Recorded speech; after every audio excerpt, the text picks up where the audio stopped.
Esta mañana, o esta ya tarde, hemos titulado esta reflexión La autenticidad del cristiano, ¿verdad? Y hay como en la foto como una lupa que es, hay que buscar la autenticidad en nuestro tiempo. Estamos siguiendo la serie del Sermón del Monte y para los que no han podido disfrutar de toda la serie, quiero hacer algo breve sobre lo que vimos hace unos 2 domingos atrás, que Jesús comienza a hacer la aplicación de este sermón que comienza en el capítulo 5 y concluye toda su exposición en el capítulo 7, hasta el versículo 12. Así que en los versículos en adelante, Jesús está haciendo una aplicación del mensaje. Y la aplicación que anterior había dicho, no sé si está haciendo mucho feedback, la aplicación que había hecho anteriormente es entrar por la puerta estrecha y el camino angosto. Hay una invitación. Así que Jesús, antes de hablarnos de este pasaje, la preocupación de Jesús, la importancia que Jesús quería que ellos prestaran atención, era en que había que entrar por esa puerta, en ese camino que es estrecho. Pero ahora Jesús, después que nos dice que debemos de entrar por ese camino estrecho, por esa puerta estrecha, y que debemos tener esa seguridad, si estamos caminando o no estamos caminando por ese camino estrecho, ahora Jesús nos invita a reflexionar que cuando estemos caminando en este camino que es estrecho, en esta puerta que es estrecha, nos vamos a encontrar con muchos obstáculos. Nos vamos a encontrar con personas que van a tratar de desviarnos de ese camino que es estrecho.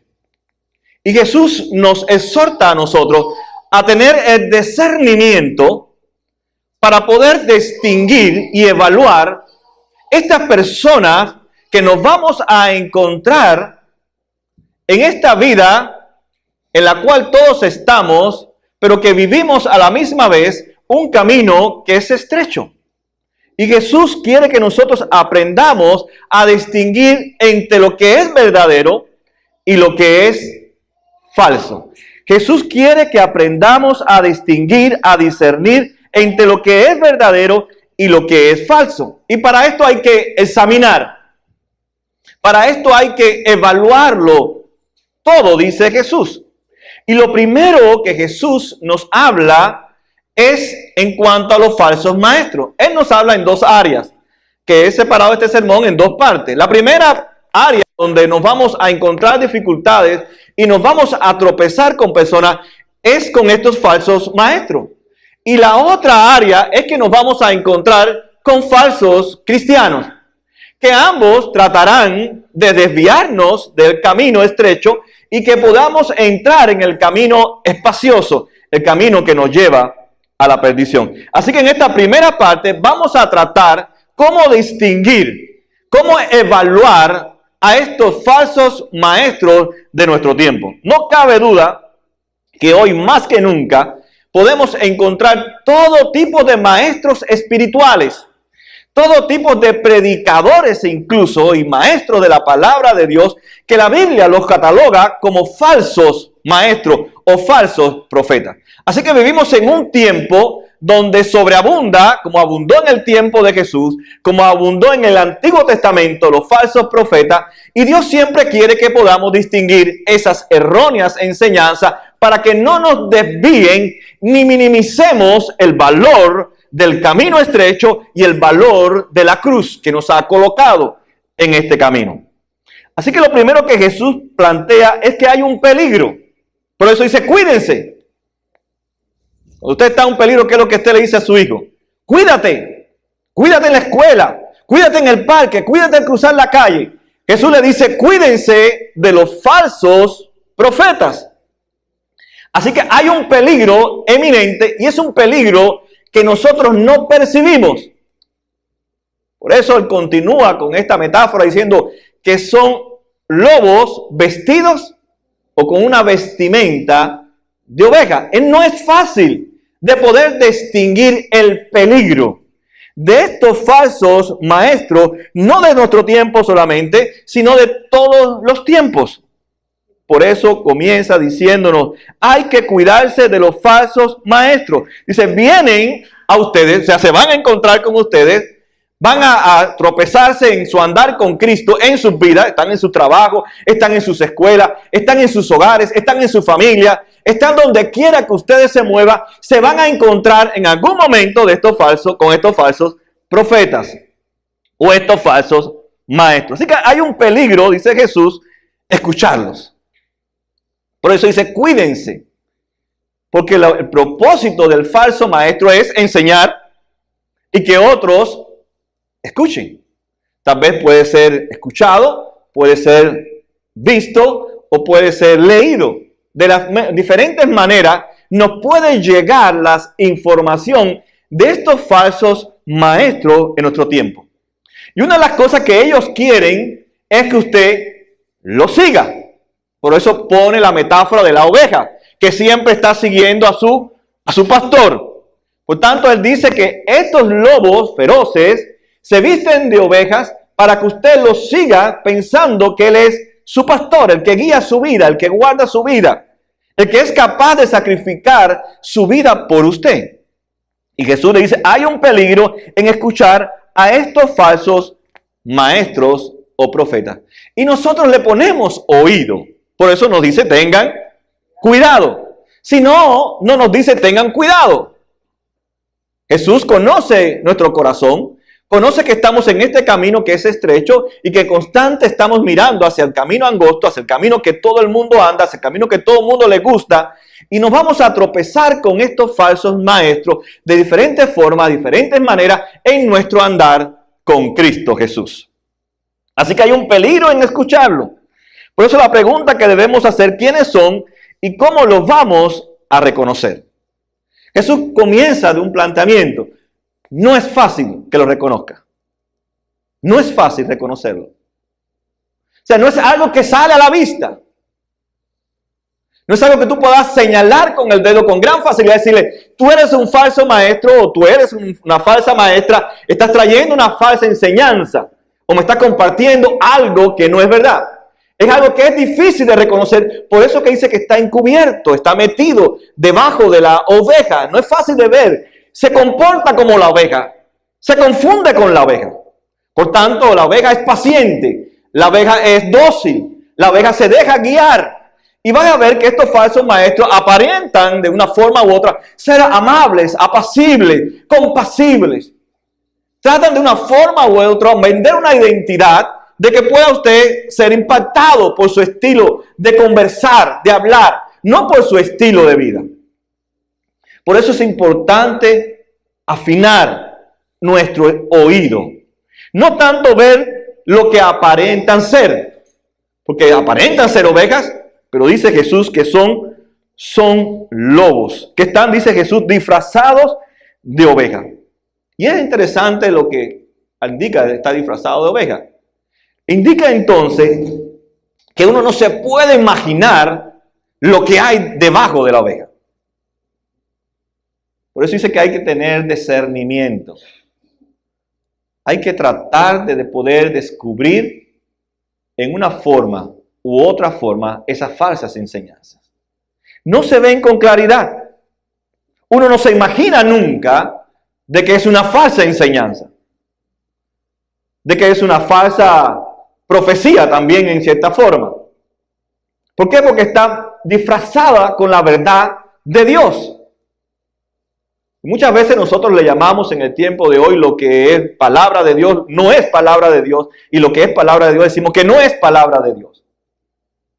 ¿Cuántos dichos tenemos nosotros que no está en la Biblia y parecieran que son bíblicos y que Dios lo dice en la Biblia? ¿Cuántas formas de nosotros de educar a nuestros hijos y indicarles cómo llevar la vida a nuestros hijos no son bíblicas y pensamos que están en la Biblia? Porque estamos acostumbrados a hacerlo. Por tanto, Jesús nos dice que no es fácil reconocerlo. Hay dificultad para reconocerlo. Tú no te imaginas que es un falso maestro o una falsa maestra o un falso profeta.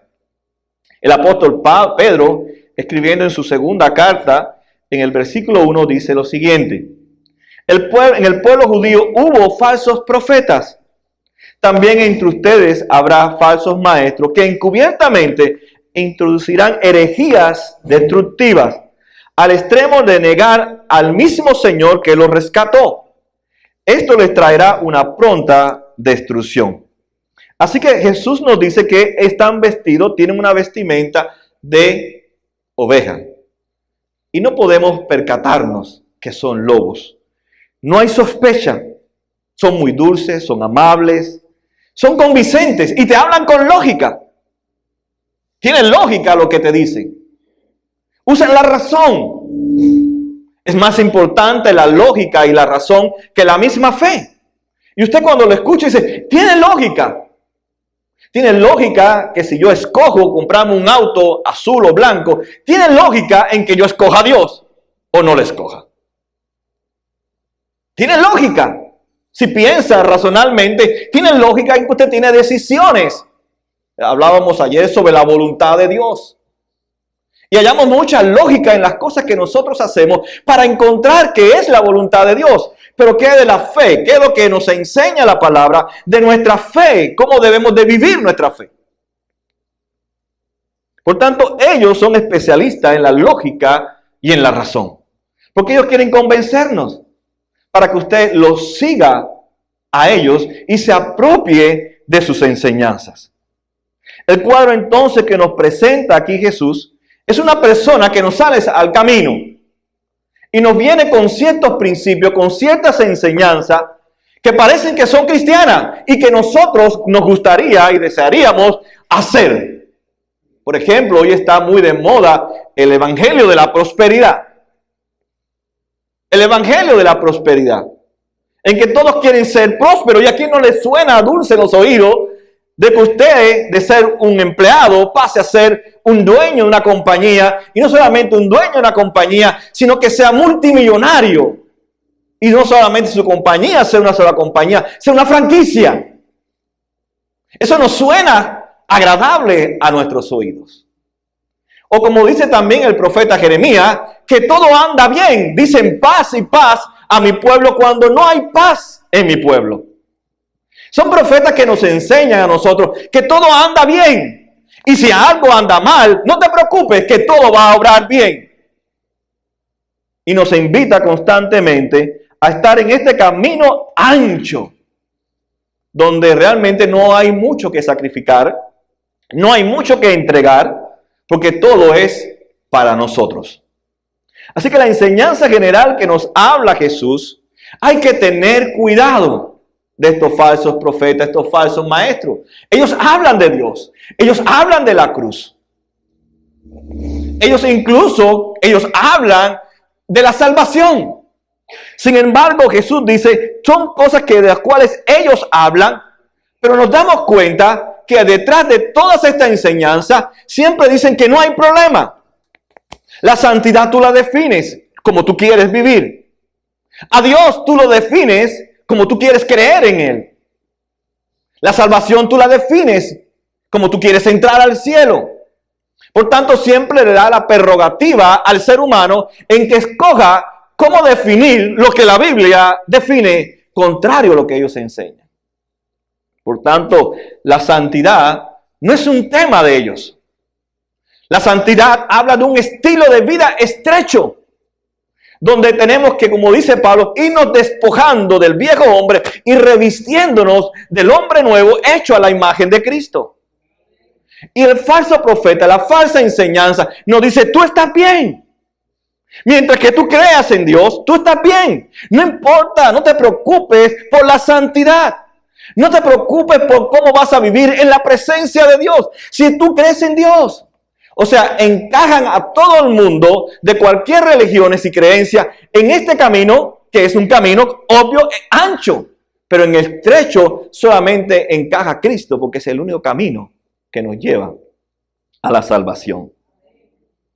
Ahora, ¿cómo podemos reconocerlos? Si es difícil, si a veces no levantan sospechas, si a veces nos toma tiempo distinguirlos. Lo que había Jesús dicho anteriormente en el versículo 13 y 14, dice, estas personas llevan una vida ancha. Les gusta el camino ancho. Les gusta lo mismo que le gusta al mundo. No sé si usted nota, los grandes profetas del tiempo de hoy, grandes maestros, lo que les interesa es el dinero. Un pastor amigo mío me mandó un video de YouTube, una profeta, no sé, no me acuerdo el nombre de ella, que en su sermón, en su culto, estaba haciendo a sus hermanos oír el billete. Y le decía que el dinero hablaba. Le decía, póngase ahí en su oído para que oiga. Y muchos hermanos me imagino que no oían, porque después se lo traían. Él dice, no, Dios no puede oír esto, esto es un 50. Dios necesita más para oírlo. Y mientras más usted daba dinero a la profeta, entonces sí le hablaba a Dios y después le daba una profecía a través del dinero. O sea, el dinero habla. Había más de 300 personas creyendo que un billete habla, y mientras más caro es el billete, más Dios te habla. ¿Usted puede imaginar eso? O sea, el billete de a uno, Dios no habla. Tiene que ser de 1000 para que hable el billete. ¿Usted se puede imaginar eso? El Dios mamón, el Dios del dinero. ¿Hasta dónde llega la gente? Y la gente van, otros corren sobre el dinero. Y mientras más usted tiene dinero, más bendice Dios el dinero con el predicador famoso que está corriendo sobre todo el dinero. Y sus arcas se van a llenar de dinero. Eso pasa en el tiempo. Eso no es mentira, eso no es cuento de nada. Eso pasa en iglesias. ¿Son fáciles de distinguir? Me imagino que no, porque si no, no estuvieran todos sentados allí. Se visten de ovejas, pero por dentro son lobos. Viven una vida muy ancha. Viven en lo mismo que viven los otros. También, ahí vi un video también, son muchos videos. Otro predicador que es bonito. Es bonito, es estilista, no sé cuántos títulos tenía. Hasta estilista, es pesista. Cuerpo así, tipo como muchos de ustedes, bien fuerte, bien elegante, pechos para afuera. Ese es el estilo de la prosperidad. Ser un buen tipo, un buen tiposo. Cuidan su vestimenta. Ellos les preocupa la elegancia. Le preocupa lo exterior. Ahí usted se da cuenta que es un falso maestro. Porque Jesús solamente tenía una vestidura de una sola pieza. ¿Sabes una sola pieza? Corrida, un solo.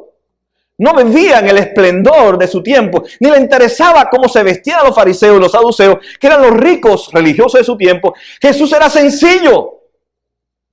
Pero estos falsos maestros quieren que usted viva también en la autenticidad que ellos viven, para que usted mantenga el nivel de vida de ellos. Y mucha gente dan millones y millones de dinero a estas iglesias para que un hombre o 3 o 4 sean millonarios dentro de las iglesias. Son falsos maestros. Me mandaron un video también de los 3 grandes profetas mentirosos del tiempo de hoy. Un americano que fue el maestro de los 2. Uno está aquí en Estados Unidos, otro en Guatemala, y el otro es un americano. Que fue el maestro de estos 2 para enriquecerse. Y viven en un camino ancho. ¿Usted sabe cosa de pagar por una noche en un hotel $5,000? Un pastor pagar $5,000 una noche, a la noche, no la semana, no el weekend, una noche, solamente el hotel. ¿Usted se imagina la comida? ¿Usted se imagina cuánto costará esa comida? La ropa que llevaba encima. ¿Y quién paga eso? La iglesia, la que le creen a los falsos maestros y a los falsos profetas. Dice, cuídense de ellos. Ellos viven un camino ancho, porque no hay nada que les ofenda, porque no tienen a Cristo en su corazón. Y el mensaje de la cruz de Pablo, que es locura, ofende. En sus prédicas, por ejemplo, nunca ofenden a nadie, porque él no trae un mensaje traído de la palabra de Dios, donde nos confronta con nosotros mismos. Y el mensaje de Dios es ofensivo. Cristo nos llevaron no por bueno, sino por ofender a los fariseos y a los judíos. Por decirle que eran hipócritas, camada de víboras. Por decirle la verdad, Cristo fue llevado a la cruz porque era diferente y le decía la verdad. El mensaje de ellos no ofende.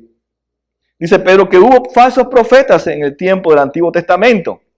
Ahora, ¿cómo eran los falsos profetas del Antiguo Testamento? Es un detalle que nos da el pasaje.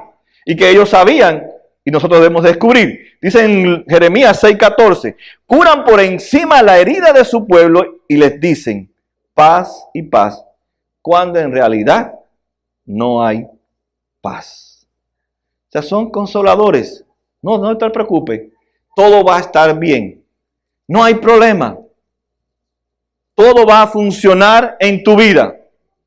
Es difícil entonces poder descubrirlos, porque no nos dan impresión de que son gente malas, gente que quieren realmente la avaricia o que quieren acumular para sus vidas, sino que usan las escrituras para llevarlos a ese estilo de vida y para que usted se incorpore también a ese estilo de vida.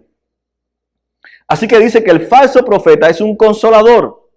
Admite que nada está mal y que todo va a estar bien. Y dice Jeremías, no todo está bien. Dicen que hay paz cuando no hay paz. El falso profeta trata de que nunca nos sentamos incómodos, que nos sentamos bien con el pecado. Por tanto, no trata de saltar en nosotros la naturaleza pecaminosa que hay en nosotros y confrontarnos con la cruz, que es la única que puede transformar nuestra naturaleza. No le gusta hablar del pecado, no le gusta hablar de la perdición en el infierno. Solamente pone en las manos de la gente la decisión de creer o no creer en Cristo. De que solamente el hecho de aceptar a Dios es suficiente para entrar al cielo y no importa cómo tú vivas, ni en qué es lo que tú crees. Sin embargo, según la palabra de Dios y según la doctrina del nuevo nacimiento, el nuevo nacimiento trae cambio, trae transformación, trae un estilo de vida, te hace humilde. Te hace llorar por el pecado que hay en ti. Te hace tener sed de justicia y hambre de Dios. Te hace ser compasivo, pacificador. Te hace sufrir por causa de Cristo. Eso es lo que ha venido Jesús hablando en el Sermón del Monte. Se considera un pobre en espíritu, que tiene una gran necesidad de Dios. De que reconoce que es pecador y está destituido de la gloria de Dios, si no es que Cristo interviene en su vida por su gracia. Y eso comparte cada día de su vida. Y eso vive a través de su propia vida. No se llena de orgullo delante de Dios. Ni motiva a la gente a enaltecerse delante de Dios. Ni a ser como Dios. Ni imitar a Dios en su poder y en su grandeza. Sino a imitarlo en cuanto a Cristo nos enseñó en su vida terrenal. El pecado no le perturba. Siempre su salvación conduce a un camino muy ancho, donde todos pueden entrar. Es un camino muy fácil. Otra forma en que podemos distinguirnos. Para ellos no existe el arrepentimiento. Tú eres el que tienes el problema. La iglesia tiene el problema. La gente tiene el problema.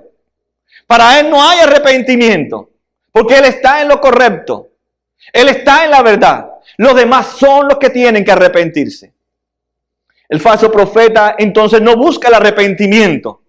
No busca el arrepentimiento porque en él piensa que no hay culpabilidad. Una de las cosas del maestro de la palabra o el que comparte su fe tiene que transmitir ese sentimiento de culpabilidad, de que soy pecador y necesito arrepentirme. El arrepentimiento no es algo superficial, es dejar de andar de espalda a Dios y estar caminando frente a Dios. Es más bien dejar tus espaldas al mundo y comenzar a caminar ahora en Cristo Jesús. Ese es el arrepentimiento. Y eso es una realidad en el cristiano. Es algo que nos hace auténtico, porque somos capaces de arrepentirnos por la obra inspirada del Espíritu Santo en nuestra vida. En que realmente reconocemos que somos culpables delante de Dios y que si algo merecemos es el infierno. Pero por su gracia, por su amor, por su misericordia en Cristo Jesús, ha querido regalarnos la salvación. Y eso, al pensar en eso, nos hace arrepentirnos de nuestros pecados. Y de pensar que nuestra vida no está bien. Por eso hablábamos en 2 sermones atrás que necesitamos ¿de quién? De su ayuda. Y necesitamos de su gracia para que nos sostenga en este camino. Porque no es un camino fácil. Es un camino en que día a día nos encontramos con falsos maestros que quieren desviar nuestra vida, que quieren que nos involucremos en diferentes caminos para que nos lleve a la prosperidad y así pensar que somos bendecidos por Dios.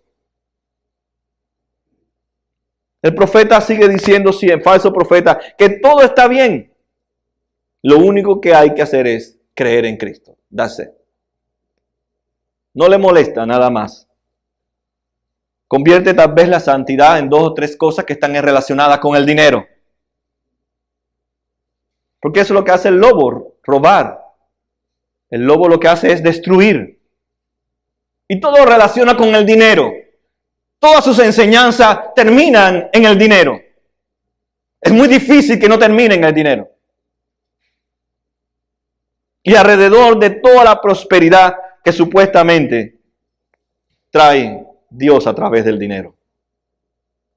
Ellos, por ejemplo, no enfatizan en que la vida cristiana es una vida estrecha y una vida de dádiva. Así como recibimos, debemos de dar. Una vez escuché un predicador que decía que la iglesia no es el welfare. Usted no viene aquí a buscar, a pedir nada. Usted viene a traer. La Biblia dice que la iglesia es el primer welfare. ¿A dónde iban la iglesia a pedir ayuda? Hechos capítulo 6. Las viudas, ¿a dónde iban a pedir ayuda? ¿Al César? ¿Al Sanedrín? No, iban a la iglesia. Entonces la iglesia es un welfare o no es un welfare. Pero dicen, claro, como quieren acumular, te dicen, esto no es para tú venir a pedir, esto es para que tú vengas a traer. Y de 100 para arriba. Los demás no lo escucho. No escucho el billete. La iglesia es un welfare, la iglesia está para ayudar a todos, creyentes y no creyentes. Es el cuerpo de Cristo, que es donde Dios la usa para traer sanidad a toda persona que se acerca a ella. Por tanto, podemos decir que la iglesia es una comunidad terapéutica. Estamos para sanar el corazón de la gente. Estamos para ayudar a la gente. No es solamente para que la gente traigan. El falso profeta declara que la iglesia no está para dar, sino para recibir. No enfatiza entonces en la necesidad de poder servirnos a los unos a los otros con todo lo que nosotros tenemos y Dios nos ha dado. El apóstol Juan, escribiendo en su primera carta, en el capítulo 2, en el 15, dice, no amen al mundo, ni nada lo que hay en él. ¿Escucharon bien? Dice, no amen al mundo, ni nada lo que hay en él. Si alguien ama al mundo, no tiene el amor del Padre. Porque nada de lo que hay en el mundo, y dice Jesús, los malos deseos del cuerpo, la codicia de los ojos y la arrogancia de la vida, provienen del Padre, sino del mundo. No amen al mundo. No se está refiriendo a las personas, sino al estilo de vida, a la filosofía, a la forma de pensar, a la cosmovisión que tiene, a la forma de relacionarse entre ellos, a la forma de hacer negocio, a la forma de prosperar. No le prestes atención, porque ninguna de sus estrategias, ninguno de sus medios que ellos usen proviene del Padre, sino proviene del mundo. Y lo dice el apóstol Juan, porque en el mundo los deseos del cuerpo, los de la codicia de los ojos, lo que uno ve, ni la arrogancia de la vida proviene del Padre, sino del mundo. Vemos entonces que el falso profeta nos anima a estas 3 cosas: a la codicia, a la arrogancia y a desear lo que todos los demás desean. Por ejemplo, en ellos no hay este sentimiento, o no te comparten este sentimiento que habla el apóstol Pablo en 2 de Corintios 5:4. Dice, realmente vivimos en esta tienda de campaña. ¿Usted sabe lo que es una tienda de campaña? Dice, no es una casa en Coraquebo, no se crean que es, ¿verdad? La tienda de campaña es unos cuantos palitos con un toldo y dase. Y algunos más prósperos le podían poner sus paredes. Y eran desarmables. Así que no eran muy, así como la que ponemos allá afuera, menos sofisticadas que esa. Dice, esta vida es, como podemos decir, es tan sencilla, ¿verdad? Como una tienda de campaña, dice el apóstol Pablo. Es sencilla, tan sencilla que se puede recoger en un abrir y cerrar de ojos.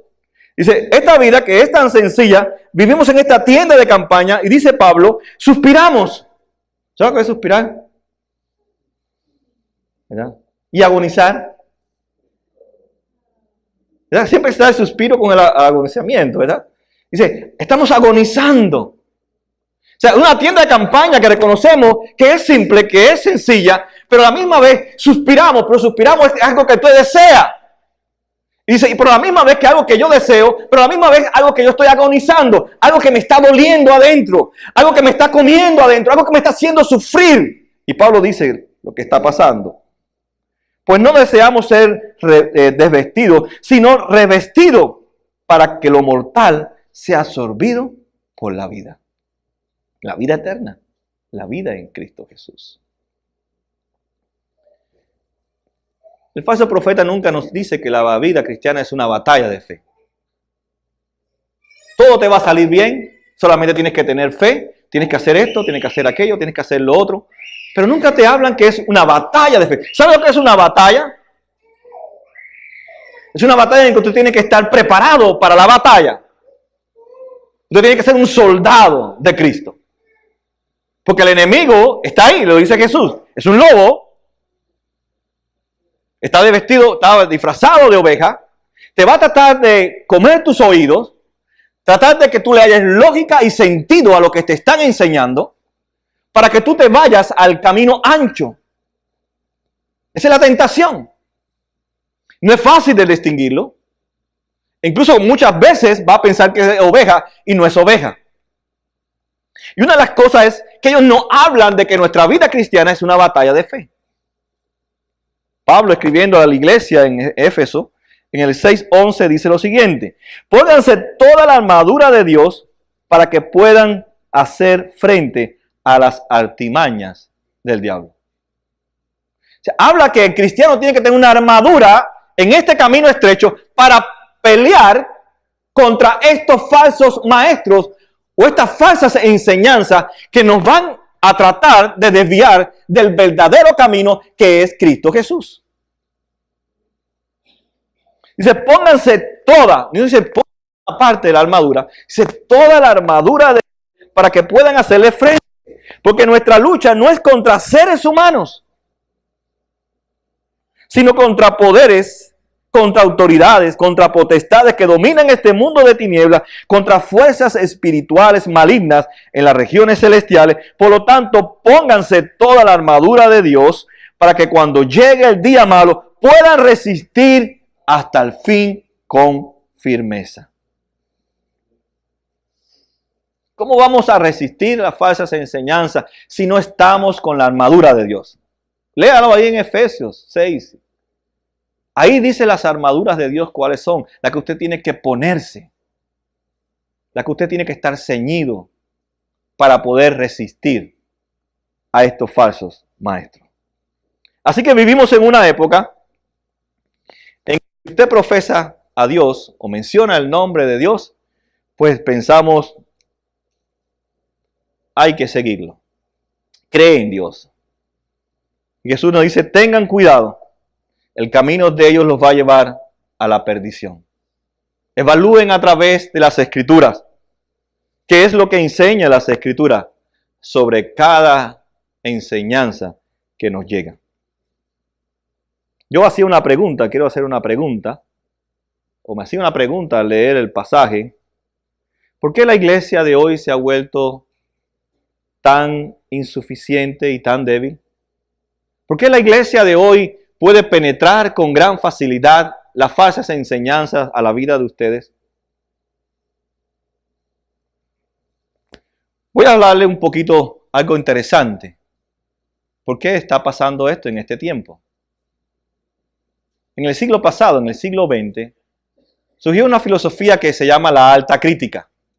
La alta crítica plantea que debemos de evaluar todo lo que enseña cualquier tipo de religión, incluyendo el cristianismo, principalmente el cristianismo, solamente en principios morales y emocionales.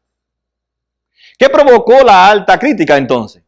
Que los nuevos predicadores comenzaron entonces a predicar solamente sobre la moral y las emociones. y abandonaron la doctrina, porque la Acta Crítica dice que no hay que hacerle caso a las doctrinas.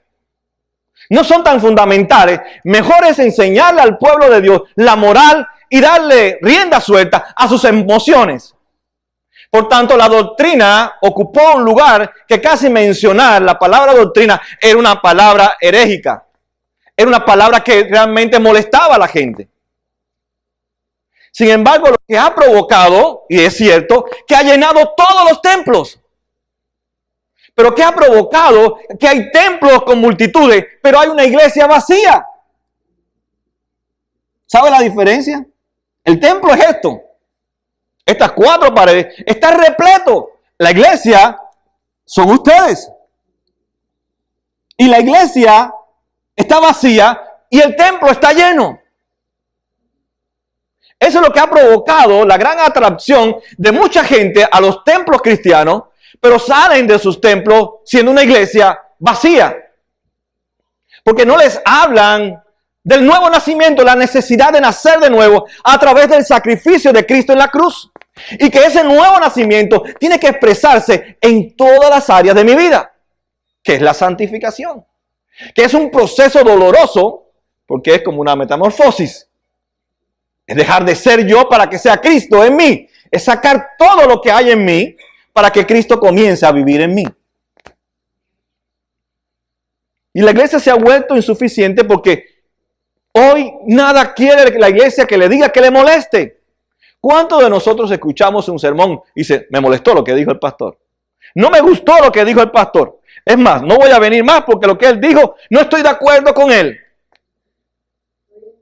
Me molesta lo que cada vez que nada más que sabe hablar del pecado, nada más que sabe hablar del juicio de Dios, nada más que sabe hablar de la aprobación total nuestra, nada más que sabe hablar del mundo interior que necesita ser restaurado por Dios. Porque nada más que quieren escuchar del amor de Dios. Cuando le preguntamos, ¿quién es Dios? ¿Qué es lo que dice la gente? Dios es... Ya, eso es todo. Dios es amor. Ya, eso es todo. Dios es amor. Pero Dios es justicia. Dios es un Dios que se aira cuando yo peco contra Él. Es un Dios que en su misericordia me quiere perdonar, pero también ha tenido que ofrecer su propio Hijo para poder recibir el perdón.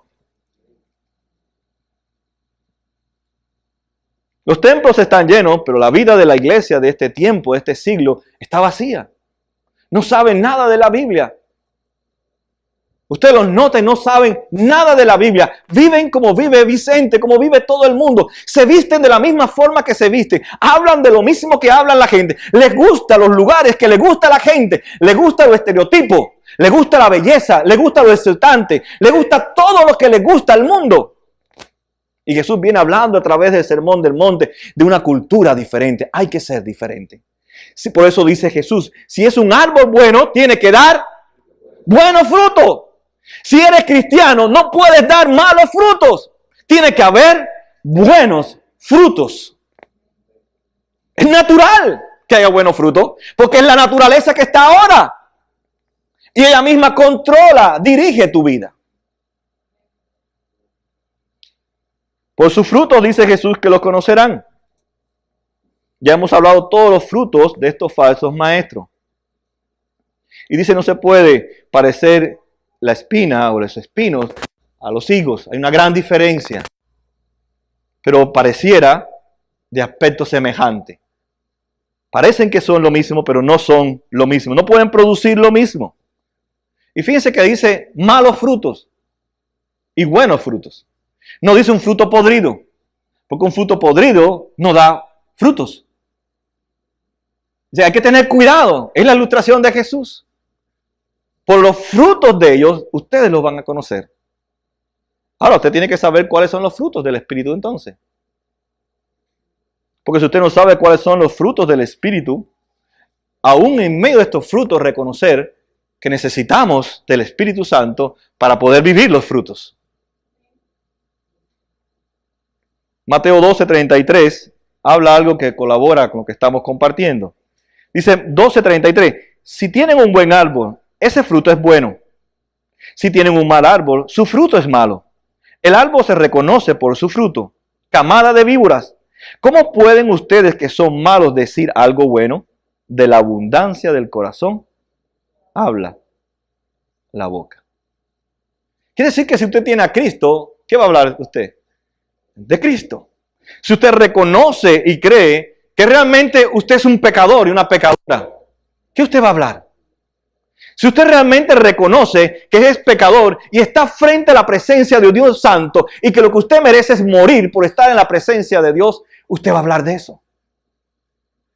Si usted cree que realmente Cristo murió por usted en la cruz y le regaló su salvación gratuita y merecidamente, usted vivirá, ¿cómo? En gratitud a Dios.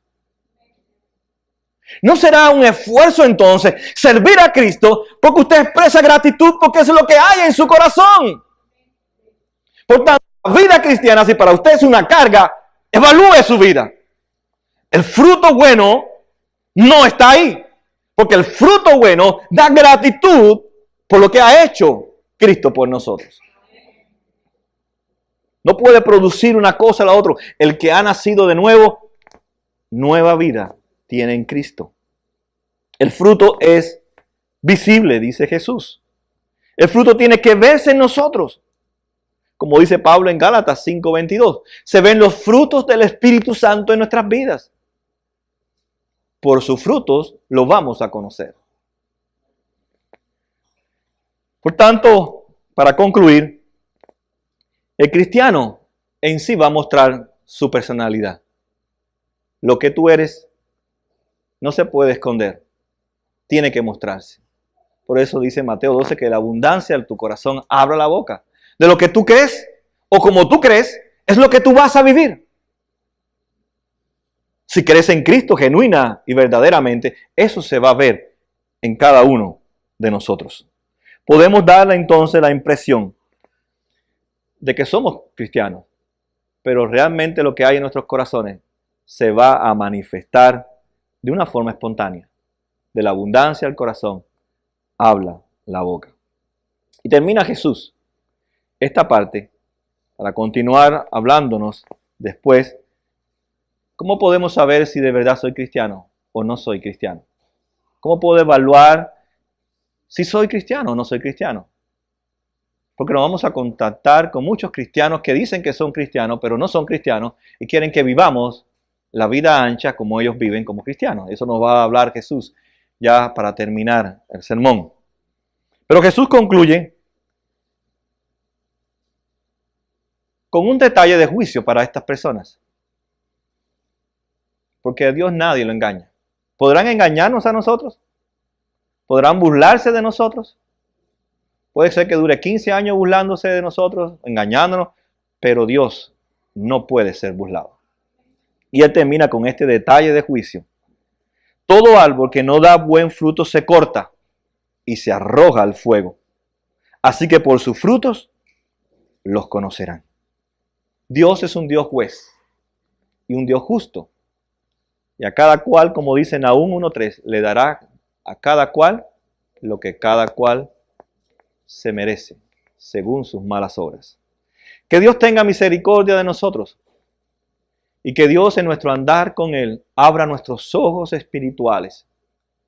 Que podamos conocer las Escrituras, porque es la única forma en que podemos descubrir y discernir de estos falsos maestros. Parecieran que estos falsos maestros tienen la facultad, perdonándome los que han sido católicos o pertenecieron a la Iglesia Católica, en que no dejaban que el pueblo católico hace muchos años atrás leyeran las Escrituras para mantenerlos en la oscuridad. Pero hoy la Iglesia evangélica es parecida, no leen las Escrituras, no leen la Biblia, no quieren pasar tiempo con Dios para que Dios les hable a su corazón. Y la Escritura es la fuente de mi verdad, de toda verdad. Y a la luz de ella yo debo evaluar cada pensamiento, cada cosa que me llega a mis oídos, yo debo de evaluarla a la luz de la palabra de Dios. Jesús dice que hay un peligro para nuestra vida espiritual. Y hay muchas personas que han caído porque se han guiado por los falsos profetas o las falsas enseñanzas de nuestro tiempo. Han falsificado la causa de Cristo. Han falsificado el Evangelio. Por tanto, concentrémonos dice Jesús. En trabajar en esta nueva naturaleza que Dios nos ha dado en Cristo con el poder de su Espíritu Santo, yendo día a día a las Escrituras. El árbol bueno no puede dar frutos malos, ni el árbol malo nunca podrá dar frutos buenos. Si eres el buen árbol, tienes que dar frutos buenos. Si eres un mal árbol, nunca podrás dar frutos buenos. Que el Señor nos pueda regalar la fe a aquellos que aún no la tienen, para que puedan creer en Cristo y poder realmente ser ese árbol bueno que da frutos buenos. Pongámonos de pie para orar.